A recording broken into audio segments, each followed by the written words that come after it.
2024 সালে ডামি নির্বাচন হয়েছে বলে আদালতকে জানিয়েছেন সাবেক প্রধান নির্বাচন কমিশনার কাজী হাবিবুল আউয়াল। তিনি বলেন, 2024 সালের নির্বাচন ছিল প্রহসনের নির্বাচন। রাজনৈতিক দলগুলোর মধ্যে সমঝোতা না হওয়ার কারণেই 2024 সালে ডামি নির্বাচন হয়েছে। বৃহস্পতিবার ঢাকার chief metropolitan magistrate Mohammad Mustafizur রহমানের আদালতে শুনানিতে তার প্রশ্নের জবাবে হাবিবুল আউয়াল এসব কথা বলেন। হাবিবুল আউয়ালের কাছ থেকে এমন জবাবের পর আদালত তাকে প্রশ্ন করেন, তিনি পদত্যাগ করলেন না কেন? উত্তরে তিনি বলেন, অতীতে কোনো সিইসি পদত্যাগ করেননি। এর আগে দুপুর 12:50 দিকে হাবিবুল আউয়ালকে আদালতে এনে হাজতখানায় রাখা হয়। পরে দুপুর 1:25 দিকে তাকে আদালতে তোলা হয়। এ সময় মামলার তদন্ত কর্মকর্তা শেরেবাংলা নগর থানার উপপরিদর্শক শামসুজ্জোহা সরকার তাকে 10 দিনের রিমান্ডে নিতে আবেদন করেন। রাষ্ট্রপক্ষে ঢাকা মহানগর পাবলিক প্রসিকিউটর ওমর ফারুক ফারুকী রিমান্ডের পক্ষে শুনানি করেন।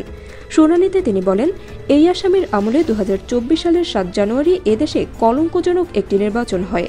সেই নির্বাচন ছিল ডামি নির্বাচন, একতরফা লোক দেখানো। তিনি সুষ্ঠু নির্বাচনের আশ্বাস দিতে পারেননি।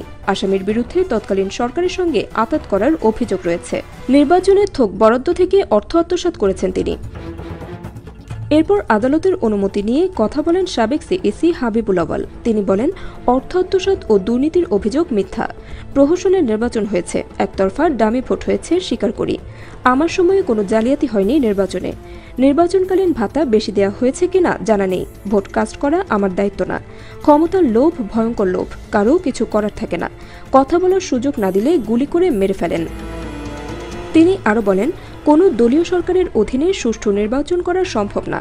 মুজিবের সময়ও ভোট সুষ্ঠু হয়নি। 27% না 40% ভোট পড়েছিল গুনে দেখেন। এখনও বাক্সে ব্যালট মজুত আছে।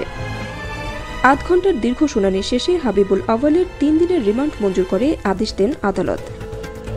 উল্লেখ্য, বুধবার রাজধানীর মগবাজার থেকে হাবিবুল আউয়ালকে গ্রেফতার করা হয়। আওয়ামী লীগ আমলে অনুষ্ঠিত 3টি জাতীয় নির্বাচনে অনিয়ম কারচুপির অভিযোগে সাবেক প্রধানমন্ত্রী শেখ হাসিনা ও সাবেক 3 প্রধান নির্বাচন কমিশনারকে আসামি করে গত 22 জুন মামলা করে বিএনপি।